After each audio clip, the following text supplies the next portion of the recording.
If you're wondering what time it is time to travel to Australia. Yes, we have an amazing scholarship from Australia, and like the last three videos I did, this one is also another amazing one. If you're meeting me for the first time, my name is Brendo. I'm a doctoral student here at the University of Strathclyde in Glasgow, United Kingdom. And that helped me to see that you do not have to be the best to secure scholarship. You just have to be intentional, you have to be deliberate, and in your application, you have to be strategic. Recently, I started doing interview with successful applicants, and one of the things I've learned from many of them is you don't really have to be the best. You can be a first class, or you could graduate with a first class, and if you don't submit a strong application, you won't get it. But there are examples of people who graduated with a second class who still secure full funding because they submitted a strong application. And myself, I'm an example to tell you, you don't have to be the best, but you just have to be strategic. You have to plan well for it. And honestly, you can secure the scholarship. But I also have another question before we go on talking about this amazing scholarship. I've already done three videos on Australian scholarship, three from the University of Monash, from the University of Melbourne, and from Australian National University. And all these scholarships cover food tuition, stipend, accommodation, your travel allowance, everything. Is there a reason why you've not applied to this scholarship? I mean, we're going to talk about another scholarship again, but I don't want you to simply consume the content. The idea is for you to watch and take action. So if you think your case is peculiar and there's a reason you've not applied to the scholarship, please let me know in the comment section. I'm interested because I want to see how to help. The idea is to help, and that is the whole reason for this YouTube channel is to help. So tell me, is there a reason why you've not been applying to the scholarship? And if there's a reason, let me know how I can help. For example, I had a one-to-one session with Yetunde from Nigeria. We reviewed her case, and after the first and second meeting, she's now on track to submit a strong scholarship application. The other meeting I had is with Lame. One of the other meetings is with Lame from Botswana. He's looking for a PhD scholarship. And after our first section, we are on set to have a second section. But what he now has is a clearer path to a successful application and is on track to secure that. So if you think you want a one-to-one section to discuss it, you can let me know in the comment section. But if you think you want a one-to-one section, then you can also let me know in the comment section. Once again, it is my desire to help you secure this fully funded scholarship. And just to be clear, I do not do the application for you. I do not do the application for you, but I would help you position you in the right track to secure this fully funded scholarship. So now, let's now jump right into the video. So here we have RMIT University in Australia, and this particular scholarship is, like I said, amazing. There are different departments or fields you could study. So I will leave a link to this on in the description. But how do you get to the scholarship page? Well, from here, if you come to study with us, you find scholarship. I might as well just increase the font size. So if you come to study with us and you click on scholarship, it takes you to this page. Okay. And now on this page, there are two kinds of scholarship. There's coursework and there is research scholarship. Our interest is on research scholarships. Now, please take note. Now, when you click on research scholarship, that's just one way. That's one way to look for the scholarship. On research scholarships, you find so many, so many. This says all research and PhD scholarship. This is STEM, business and law, design and social context, RMIT funded research scholarship. Now, all the scholarships here are fully funded, some of them with stipend or all of them with stipend. Now, you can take a moment to look at all of them. I've looked at most of them one after the other. And there's a reason I did that to see the eligibility criteria. So this is just one way to look for scholarship. And for example, this one is a Master's by Research scholarship. The opening date, the scholarship is now open. Now, the number of scholarship might just be one. The eligibility says you must have a first class honors or double honors uh, or equivalent degree. You have to be an Australian citizen or international student. So basically, the reason of showing you this, my reason for showing you this is you need to look at each one and know the requirement because there is no point submitting a strong application for this if you do not meet the criteria, the eligibility criteria. So you want to check each one. If you look at this other one, this is a PhD scholarship, School of Computing Technologies. If you look at the opening date, it is now open. Actually, they are all open. The number of scholarships is just one. But if you look at the eligibility, domestic and international student, and then you can apply to this one. So this is also another one. I think for all those scholarship, there's one from each one of them. So basically, there's scholarship for every single one. And trust me, there are so many of them. I just look for something that aligns with your interest. This other one is PhD scholarship in computer science. I think we might have looked at this one. The eligibility, you were asked to read this part, and this number of scholarships says just one. And further information, you can get in touch with a supervisor with a two-page proposal, and here you find the supervisor. You also find the supervisor somewhere. So this is just one way. This is one way to get the scholarship. But if you search on this research scholarship portal on this page, and you scroll down to the bottom, there's a scholarship. There's another one that I found, which is the Vice Chancellor's PhD scholarship. This one is amazing. It's even higher than the others. It's higher than the normal ROTP scholarship, because for this one, well, it has the same deadline as the other research scholarship, but part of the benefit is 47,000, about 48,000 per annum, which is a generous MIT top-up of approximately 12,000. So for the others, you get about 14,000, I mean, then 34,000, 35,000. But for this particular scholarship, you get 47.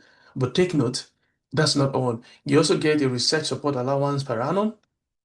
And if you're an international candidate in receipt of this scholarship, you're also awarded Research International Tuition Fee Scholarship. You've also got something to support with your relocation, and you've also got something for your child, and you've also got health cover. So it's almost similar to the ROTP scholarship, the Arrow MIT ROTP scholarship. However, this one is more, but there are just 10. So if you look at the number of scholarship available, there's 10 each year. And trust me, you can be among the 10.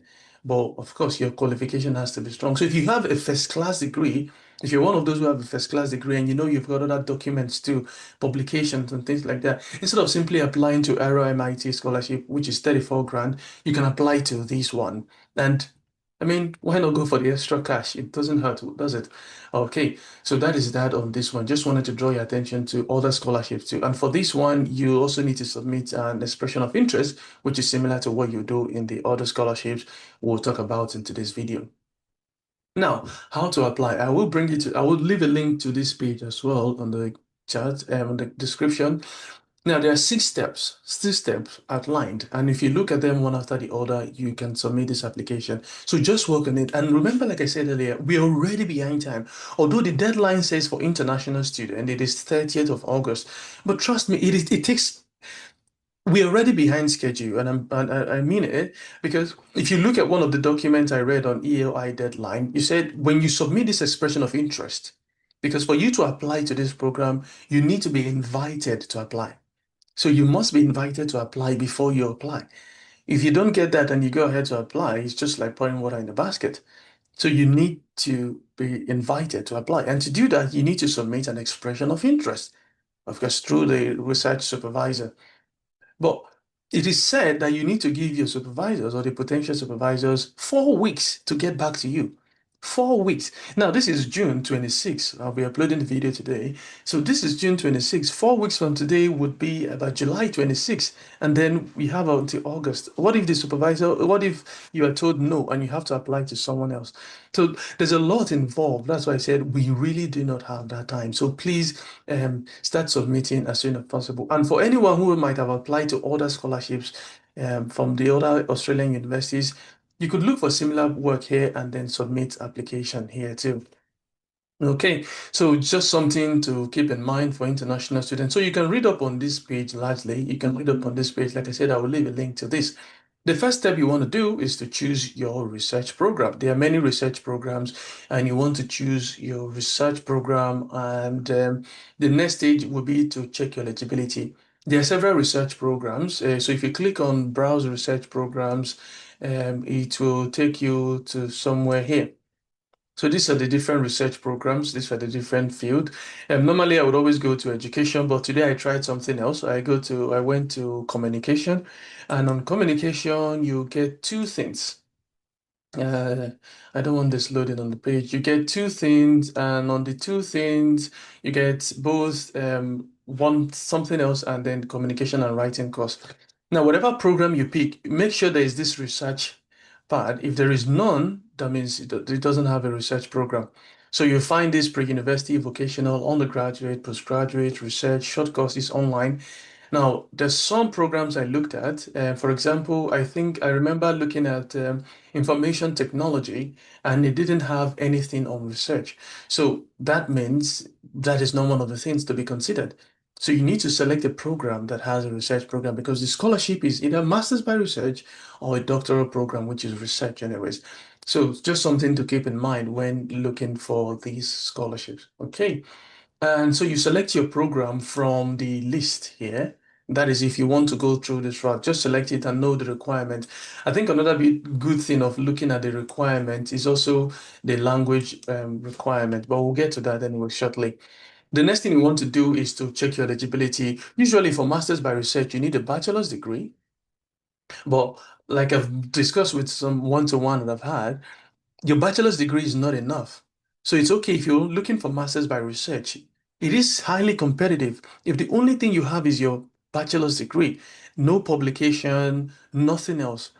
I mean, it's not very, very competitive, is it? So you need some other things to beef up or to project your competence or your qualification or your suitability for this particular research. So a bachelor's degree and evidence of appropriate academic qualifications or experience. Now, if I'm being honest too, I remember when looking at these research scholarships and the list of research scholarships, therefore some of them that I found, but I wouldn't go into details now. For some of them, it only mentioned bachelor's or master's degree, which means if you have just bachelor's, it is fine. If you have bachelor's and master's, even better. But if you have a first class bachelor's and you've got research experience in publishing materials, trust me, you're also good. You're also good. Okay, so evidence of appropriate academic qualification experience that satisfies the Associate Deputy Vice Chancellor training and development, go on and on. That's for master's. But for doctoral program, ideally, you would need a bachelor's degree, you need a master's program, a master's degree with a research component with at least a high distinction.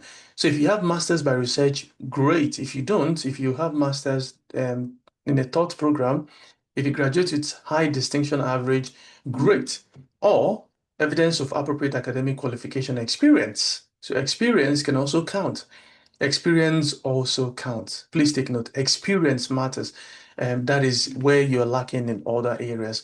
But like I said, if you have a second class and you've got adequate experience, you've got publications, that's something else that can be an ace up your sleeves. You know what I mean? The third thing we want to do, or the third step, is to identify your research project or research area. Now, only one EOI may be submitted for consideration at one time, which means you cannot submit three or four to four different supervisors at any time. So you only one, and you can see it written in bold in caps. Only one may be submitted at a time. And take note, you have to give about 4 weeks. So if they get back to you in 4 weeks and they say no, you have to wait another 4 weeks. And by then, it's almost close to the deadline or just before the deadline for you to submit. So please, if you're watching this video, please submit this application tomorrow, please, or yesterday. All right, let's go on. So you need to submit only one EOI at one time, and there are different research projects. So if you click on Browse Research Projects, anyways, there's this part that says you can propose your own research topic, and I've read about it. So if you think you want to do that, if you've got external funding, fine. But ideally, if you're looking for RMIT, it's just best to look for the Browse Research Project, trust me. So if you choose the Browse Research Project, it takes you here, all right? It brings you here. Here, when you click on Browse Research Project, there are different schools, so you can search your school. And of course, I'll come to education here. On education, we have 6 projects currently on. Now, what you need here is to read this part. You want to read this to be sure it aligns with your research interest. It has to align with your research interest, your background, okay? And another key thing to pay attention to is the project team lead. Now, very important, you need to pay attention to the project team lead because these are the persons, or this is the person that you would contact. Okay, say for example, we have David Russell, and I looked at this work, Climate Change and Sustainable Education Futures. You read about him, like, oh, this sounds very interesting. Now I need to contact David Russell and submit a research proposal or an expression of interest, or contact him, of course, with my research proposal and all the things. You copy David Russell, his email is not here, but you copy David Russell, and you simply go on Google, type David Russell, RMIT. That's it. You could type David Russell MIT, and then once you click on it, it brings you here. And where, voila. So we have AP David Russell. I hope I'm pronouncing that correctly. And you have the background information. There's a lot about him. And you could read on some of his work, you can read some of his projects, and you could also see his research interest. But besides the research interest and publication, which I think you should also read, at least try to read at least three of his publications if you think that is the work you want to do. And then supervisor projects, you look at them, and then teaching interest. So you already have enough information. You have the profile of all of them on the university webpage. And if you are to contact him, I think his email should be there. So this is the email. And then you can send him an email here. A cold email.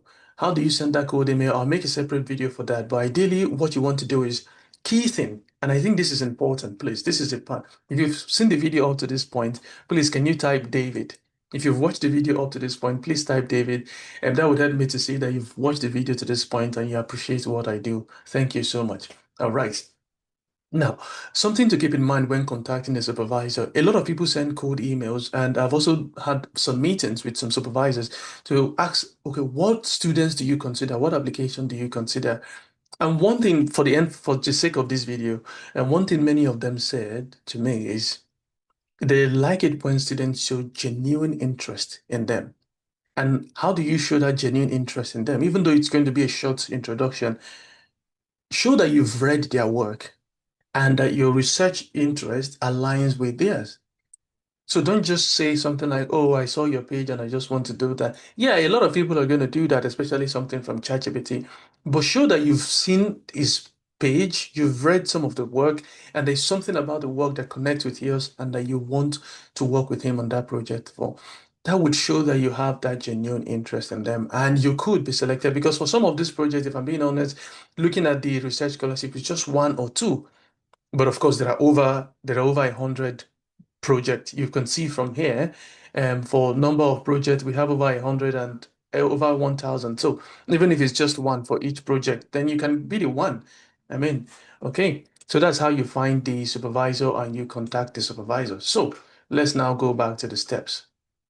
So you identify the research project and you contact the potential supervisor by expressing interest. So expression of interest. And then when you submit that, you could be invited. Okay. So you read on this part, it says you contact project leaders to discuss your research interests, identify supervisors willing to supervise your research prior to submitting your expression of interest. Very important, very, very important. The next stage then is to explore cost and scholarship. Well, you may not be really interested in this part because you're applying for research scholarship anyways. And for the scholarship you're applying for, it is an automatic consideration. So you're automatically considered for both a stipend and the tuition fee of said scholarship. So you're automatically considered for all of this scholarship. But but you still need to submit an expression of interest. Okay, you need to submit an expression of interest. And if you're looking for the vice chancellor, I can remember that scholarship again. You should also submit that expression of interest. Okay, and then you can read here on the competitive selection. If you have distinction, that is great. If you don't, trust me, you can still secure this scholarship. Okay, this is it. So, Vice Chancellor's PhD scholarship recipient model must not have undertaken prior higher degree by research candidature in the last 3 years. So, just be careful what you put on your CV. All right. Okay. I don't think I should say more than that. And then you prepare for your application. To prepare for your application, there are two main stages, as you can see on this site. The first one is an expression of interest, and then your application proper.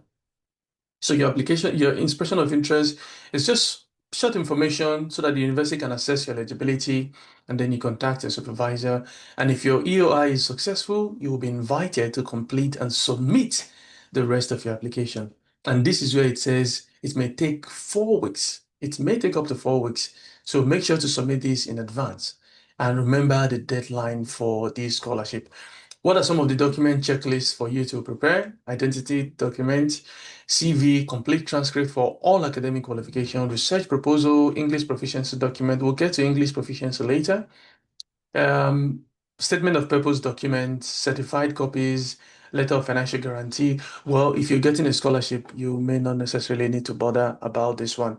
Um, And then what else? I think that's about it. And then you accept or defer your program. You can actually defer your program, which is great. If you get two scholarship, you can defer one. If you get one master's and one doctoral, you can defer. Not from the same university, if you know what I mean. And for English requirements, for entry requirements, English requirements, these are the countries. So if your country is on this list, you can check this. I'll leave a link also in the description. If your country is on this list, then you do not need to submit a language test. However, there is something good. However, even if you're, of course, this is Nigeria, this is Botswana, this is Kenya, we have Ghana, Sierra Leone, Singapore, Zimbabwe, and the others. Now, even if your country is not on the list, that is the beautiful part. Even if your country is not on the list, you can submit. So here it is. It says, studies completed in a non-recognized English-speaking country. It says here, of course, after reading this part, because I've done that, it says a minimum of 1 year or tertiary qualification to that within the past 2 years. So if you were taught in English within the past 2 years, within the past 2 years. So one of this, if you meet one of these, then you can. And say, for example, you don't meet one of these. One of the other details I found there is there's actually a university program in the university, RMIT, for English, non-English speakers that can also help you. So that is also another thing. So do not allow anything discourage you from applying to this scholarship. And there you have it. There you have it. There you have it, and you can submit strong application. Remember, as we mentioned earlier, we're already behind. We're already behind. So if you're interested in this scholarship, please do submit this strong application. Be strategic, be intentional, be deliberate, and I'm confident that you can secure the scholarship. Once again, all the best in your scholarship application.